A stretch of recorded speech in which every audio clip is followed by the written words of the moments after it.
नमस्कार दोस्तों, INC TV पर आपका स्वागत है। मैं हूं भूपेंद्र नारायण सिंह। कोलोन जर्मनी का एक प्रमुख शहर है। 1930 और 40 के दशक में जर्मन तानाशाह एडोल्फ हिटलर की सीक्रेट पुलिस का दफ्तर यहां हुआ करता था। यहां लोगों को कैद कर यातनाएं दी जाती थीं और ज्यादातर को कत्ल कर दिया गया। इस सीक्रेट पुलिस को गेस्टापो कहा जाता था। आज यह एक म्यूजियम है और जब आप यहां जाएंगे तो इस सेंटर में कई संदेश लिखे हैं जर्मन भाषा में और उसका ट्रांसलेशन इंग्लिश में भी किया गया है। लिखने वाले उस वक्त के बंदी थे। एक संदेश में इन दीवारों पर लिखा गया कि 15 साल के एक लड़के को इसलिए कैद किया गया क्योंकि उसके पास हिटलर के विरोध की किताबें थीं। पुलिस ने उसे पकड़ा, बेरहमी से पीटा, लेकिन वह हिटलर की पुलिस के आगे नहीं टूटा और उसने मरने से पहले माँ बच्चे के रिश्ते की जो कहानी इन दीवारों पर लिख दी, वह एक इतिहास बन गया। इस लड़के की माँ हर शाम अपने बेटे के लिए ब्रेड लेकर आती ताकि वह भूखा न रहे, और उसने दीवार पर लिखा, अगर कोई आपके बारे में नहीं सोचता तो इतना तय है कि आपकी माँ आपके बारे में जरूर और हमेशा सोचेगी। अब आते हैं असली मुद्दे पर। कांग्रेस महासचिव श्री रणदीप सिंह सुरजेवाला ने एक ऐसी फोटो अपने ट्विटर पर डाली जिसे देखते ही आपके आंखों में आंसू आ जाएंगे। ये फोटो दैनिक भास्कर अखबार द्वारा खींची गई है और शीर्षक है, पहलवान रोया नहीं करते।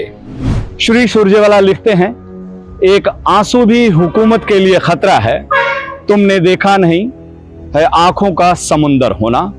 मोदी जी चुप क्यों हैं? उन्होंने लास्ट में लिखा, मोदी जी चुप क्यों हैं? चुप इसलिए क्योंकि उनको पता है जनता को उन्होंने खामोश किया है, और जब जनता खामोश है तो वो क्यों बोले। सितम पर सितम जारी है और मोदी जी चुप हैं। चुप तो वो उस वक्त भी थे जब 11 बलात्कारियों को गुजरात सरकार ने माफी दे दी, जिन्होंने एक गर्भवती महिला बिल्किस बानो के साथ बलात्कार किया था। उसके 3 साल की मासूम बच्ची को मौत की नींद सुला दी थी।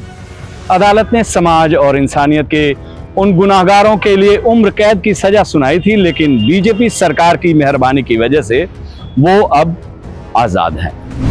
कांग्रेस नेता श्री राहुल गांधी कहते हैं, उन्नाव भाजपा एमएलए को बचाने का काम हुआ, कठुआ बलात्कारियों के समर्थन में रैली, हाथरस बलात्कारियों के पक्ष में सरकार और गुजरात बलात्कारियों की रिहाई और सम्मान। अपराधियों का समर्थन महिलाओं के प्रति भाजपा की ओछी मानसिकता को दर्शाता है। ऐसी राजनीति पर शर्मिंदगी नहीं होती प्रधानमंत्री जी? ये उन्होंने कुछ दिन पहले लिखा था। वापस फिर मुद्दे पे आते हैं। हरियाणा की बेटियां न्याय मांग रही हैं। न्याय उससे मांग रही हैं जो प्रधानमंत्री का करीबी सांसद आरोपी है। नाम है ब्रजभूषण, भाजपा के सांसद, कुश्ती संघ के अध्यक्ष। खिलाड़ियों पर यौन शोषण का आरोप, और प्रधानमंत्री जी चुप हैं। हफीज मेरठी ने कहा है, अंधों बहरों की नगरी में यूं कौन तवज्जो करता है, माहौल सुनेगा देखेगा जिस वक्त बजेंगी जंजीरें। अब वापस आते हैं कोलोन शहर पर और उस 15 साल के बच्चे के जज्बे को सलाम करते हैं जिसने हिटलर के खिलाफ बगावत की और अपनी मृत्यु से पहले उसने लिखा था कि अगर कोई आपके बारे में नहीं सोचता तो इतना तय है कि आपकी माँ आपके बारे में हमेशा सोचेगी। इतना तय है कि कोई आज के हालात पर सोचे या ना सोचे, बोले या ना बोले, लेकिन भारत माँ जरूर सोच रही हैं। नमस्कार।